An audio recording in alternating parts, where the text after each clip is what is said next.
Hi everyone, I am Haley. I am a volunteer here at our park. Tonight, as you know, we are going to be heading out to search for wild scorpions in the Sonoran Desert.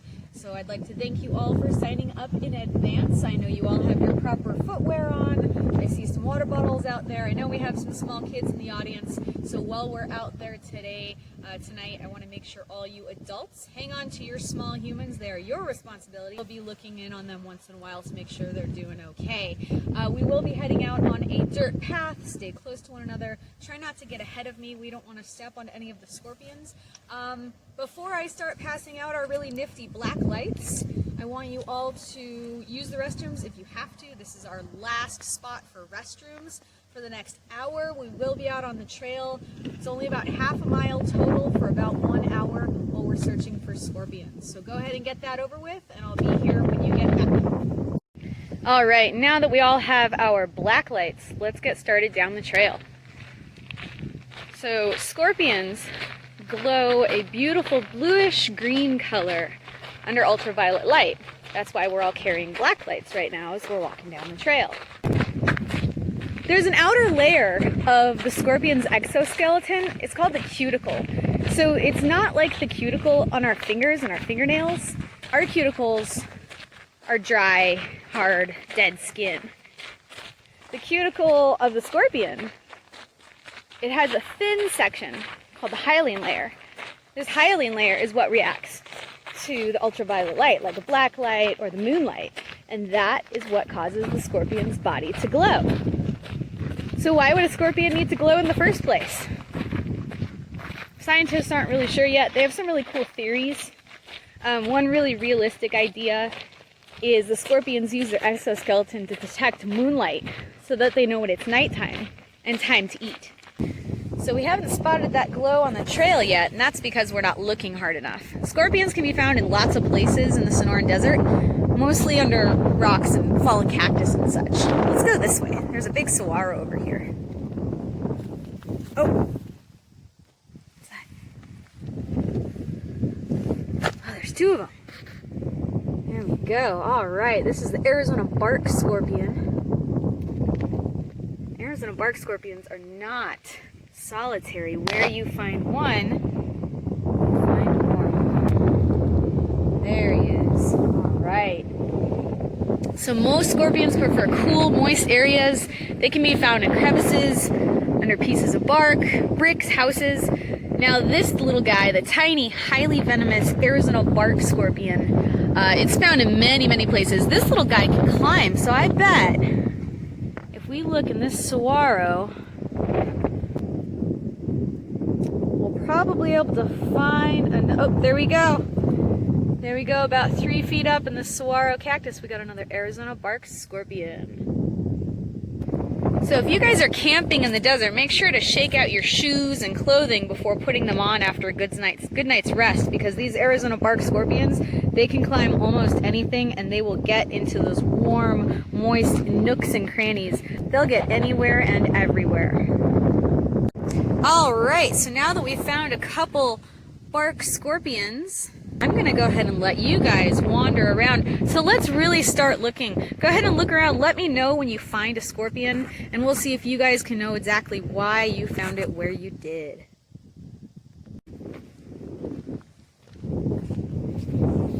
Found one! Found one! All right. So you found one. Why did you find this one here? Why do you think you found him where you did? Good. Good guess. Good guess. Nice. Great. Well, the main reason we find our scorpions where we do, besides there being warm, moist places, food sources. So the giant hairy scorpion here, these guys can eat everything from beetles, spiders, crickets, cockroaches, most insects, and even other scorpions. So most scorpions are solitary, like the giant hairy scorpion here.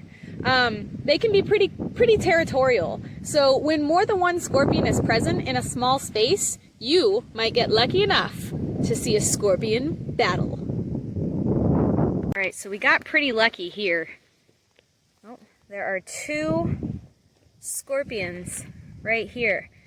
2 giant hairy scorpions. Now, if we were to sit here long enough, these two guys might get close enough and they might start duking it out, and we might have this amazing cannibalistic scorpion battle. Scorpions can be cannibalistic, which means they can eat each other. They will eat other scorpions due to being so territorial.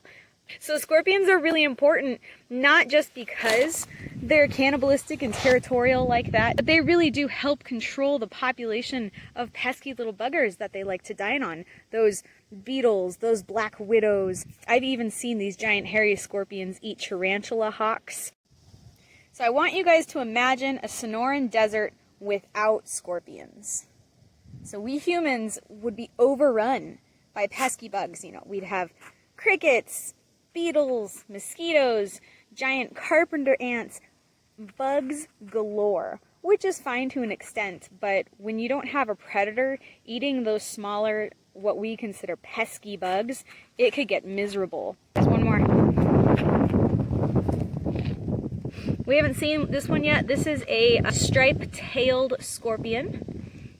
A little bit larger than the Arizona bark scorpion, much smaller in size than the giant hairy scorpion. They're probably my favorite. If we got close enough, which we won't do because we want to keep them safe and we want to keep ourselves safe. The back of their tail has this beautiful stripe going up its tail all the way to the tip of its little stinger there. So that's a beautiful scorpion. We'll just let him be. He probably wants to eat some moths here. So I just found another guy. Come on down here. Come on down. We got this little guy right here. This is another one of those stripe-tailed scorpions. They're kind of one of the medium-sized scorpions you can find here in Arizona. They pack a wallop of a sting, but you'll notice this guy, he's just beautiful. He's that beautiful kind of dark back. He's kind of got fatter pinchers there, pedipalps. And if you look at his tail there, you can just barely make out those beautiful stripes along his tail there. So not going to touch him, but I'm going to get kind of close. He doesn't seem to mind too much. I don't want to blind him here. But if you look at his tail right here, towards the very end, towards the stinger, that is where his butt is. That's where he poops from. So scorpions actually poop from the end of their tail. So if you remove the tail of a scorpion, they can die from constipation versus dying from having their tail removed. So I hope you guys have enjoyed our little walk through the desert this evening. We're going to head back to our original rendezvous point where the restrooms will be once again. You can see them straight ahead there. All right, we made it back. Congratulations. And no one got stung. Yes. So now that we've come back, I always like to ask you guys one thing. Can you each tell me one thing that you will remember from tonight? One thing you learned about our pesky little scorpion friends. Okay, so you learned that they glow under ultraviolet light because of, right, a special layer in their exoskeleton. Good job. All right, anyone else? What about you? Uh-huh. Yes. Yeah, all right. Oh. Really? Okay, so they said that they learned that the giant hairy scorpion can even eat mice. I'm not sure if I mentioned that back there, but I heard some folks talking about it. You're correct. The giant hairy scorpion can eat mice. I've seen them eat baby mice. What they were saying just then is that they actually had a rat's nest in their garage, and a giant hairy scorpion was eating the little baby mice. Oh my gosh! That's a cool story. That's really cool. If you guys have any other stories to share, I'll be around at the very end. Give me one more thing. One more thing. How about you? What'd you learn? Okay. I like that. She said that she saw 3 different scorpions tonight, and they were the Arizona bark scorpion, the giant hairy scorpion, and the striped-tailed scorpion. Good job. Gold stars for everyone. All right, guys, thank you so much. And again, when you guys are exploring the Sonoran Desert, again, keep an eye out for these cannibalistic wild scorpions. Probably the only cannibals on Earth that deserve, if not our adoration, at least our understanding and respect. All right. right, thanks guys. Have a great night. I'll be around for about half an hour or so before I gotta get going. Come on by if you have questions or if you want to share any other cool stories. Have a great night, guys. All right, ooh, what's that? Oh, it's just litter. It's not scorpions. It's just some sort of strange, unidentified plastic material. Yeah, well, that's a disappointment. So when you're looking for scorpions, you don't want to move too fast, and you always kind of want to watch where you're putting your feet, because you never know what you're going to step in. You know, you don't want to... Ow!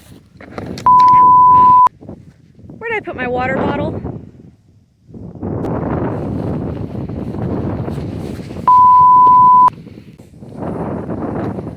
Success has been retrieved. Now we can go home. It's kind of wild. Oh, look, he just caught a bug. Did you see that? Oh, that was cool. Oh, he's gonna sting it with his tail. Ooh. Ooh. Oh, there he goes.